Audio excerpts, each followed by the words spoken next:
We back, baby cakes, with another reflection on the Daily Vedantic. And this reflection is on the paradoxical nature of attachment and loss. Recently, I was chatting with a friend that had been studying Vedanta for the last year or so, and he asked, how do I reconcile this principle of detaching from outcomes and this feeling of a loss of control? It's a great question, because this philosophy at its core says the root of all of our frustration, all of our suffering comes down to our attachments. Attached to validation and status, it's going to cause you a lot of suffering.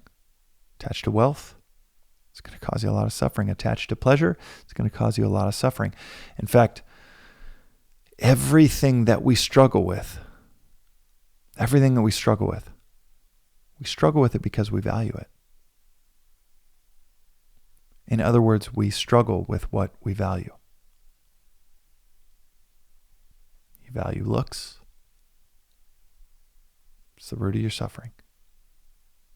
You value reputation. It's the root of your anxiety. You value comfort. It's the heart of your discomfort. Paradoxically, what we are attached to causes us not just suffering, but it causes us to create distance between the thing that we are attached to and ourselves. As this philosophy so eloquently, and good Lord, is this philosophy so damn precise and eloquent when it comes to these principles to approach life. As this philosophy so eloquently and elegantly puts it. Whether you believe it or not, and I'm not saying you need to believe it, but this is how this philosophy frames it. Attach, you lose. Detach, you gain. I mentioned this in a recent episode, and it is one of those concepts that you could hear 100 times, and at least speaking for myself, there's additional appreciation each time that I hear such a phrase. Attach, you lose. Detach, you gain. Attached to that partner, you push them away. Attached to that first, second, third date with that person, texting them 20 times in the course of a day. It is a law of life. You will push them away. Detach from needing that date to go a certain way. Nature abhors a vacuum. You detach, boom, creates chemistry. Detach from needing that promotion, and your coworkers love you that much more. If you're detached from needing status from your community, you become people's favorite person. That friend that's really needy, needing to check in, seeing how the friendship is going. Oh, that does not foster a stronger friendship. The friend that is completely self-sufficient on their own, and when you reach out to them, not only are they not needy, but they got answers for this, solutions for that, recommendations for this, that, the other. That is, oh my God, you cherish those people. Every time you think about that person, you think, God, what a blessing to be friends with them. So this philosophy says what we're attached to not only causes our struggles. Attached to really nice things, it's going to lead to a lot of mental anguish. Attached to status, like I said, it's going to lead to a lot of anxiety. But this philosophy doesn't just stop there. It doesn't just say that's going to be the root of your struggles. It also says when you're attached to it, you're going to create distance from the very thing you desire. What is the antidote? What is so beautiful within this philosophical framework is the antidote to both the mental anguish and the route to getting what you ultimately want is to detach. Detach from needing things to be a certain way. Detach from needing someone to like you back. You create the conditions for that very thing to happen. It is paradoxical.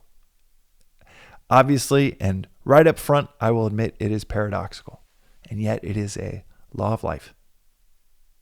It doesn't seem intuitive, and yet it is as scientific as anything else we've ever been told. You drop a pin and it'll drop at 32 feet per second per second. You get attached to a certain promotion or outcome, and professionally attached to status, and who knows, maybe you get it for a short season, and then you're like Kanye West, where you got it for 2 or 3 years, and then that attachment to needing everybody to think that you are so great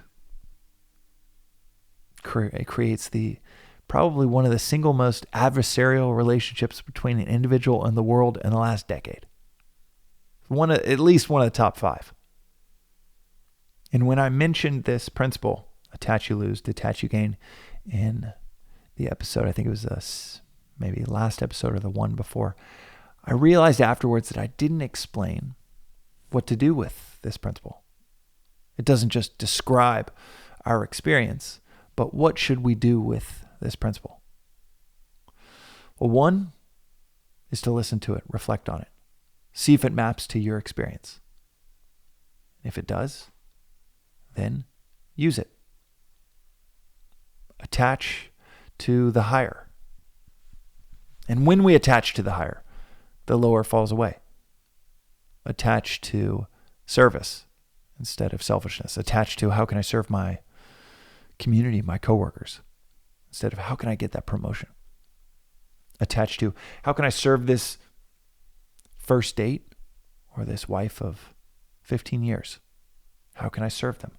Instead of checking in and making sure that we're good and that they like us back and that we're being validated. Attach to the higher, and the lower falls away. This philosophy so uniquely understands the human psychology, how we're wired, that it just hacks it and says, use that. Use the attachment, but use it towards the infinite, to where the infinite, the all-pervading, the divine, it can't evade you. If it's all-pervading, if it's infinite, it can't evade you. And if you are attached to the higher, towards unselfishness, towards service, towards devotion, towards reflection, towards the 3 daily practices of this philosophy: question everything, don't take anything for granted, study, reflect daily. When you attach to those, they cannot evade you. And what happens is you get that promotion. You get that affection or validation from that other person. You get that, perhaps that material benefit to that professional pursuit that you would have obsessed over in a prior approach. But now it's just a byproduct of you being really good at what you do, being a master of your craft. When you attach to the higher, and really when you attach to the highest, it can't evade you. And it creates this force where all of those things that you wanted before just start coming to you. And all of the things that were quite unhealthy for you that you might have wanted before, they start to fall away. You get prosperity, but it might not be through $10 million in the bank account. You get prosperity because your desires are just way simpler. Or you get prosperity because you're so damn good at your craft that people are paying you hand over fist for you to do it again and again and again. Because for 7 straight years, you just mastered the craft instead of thinking, what should I do to make the most money? And you did what you're wired for. You fell right into the harmony of what you're wired for and what your community needs from you. Boom, hand over fist. Get those things. Or you give up that pursuit and you find, wow, peace and prosperity are through needing a lot less stuff, wanting a lot less stuff. My means superseding my desires, and wow, my peace comes from absolutely loving, jumping out of bed in the morning, loving what I get to do each day. Peace and prosperity, that's ultimately what we want when we are chasing it through validation, status, wealth, all of those other things. You get them, but you get them through unselfishness, through detachment, through attachment to the higher. As the old story goes, a follower approached the Buddha and said, I want to follow you, but I'm addicted to wine and women. And the Buddha's reply was, follow me and you'll get those too. Attach you lose, detach you gain. It is like a little three-dimensional Rubik's Cube of a philosophical principle. One where through reflection, one where when you unlock it, you unlock your potential and the universe all at the same time. That's today's reflection on the Daily Vedantic. We'll see you next time.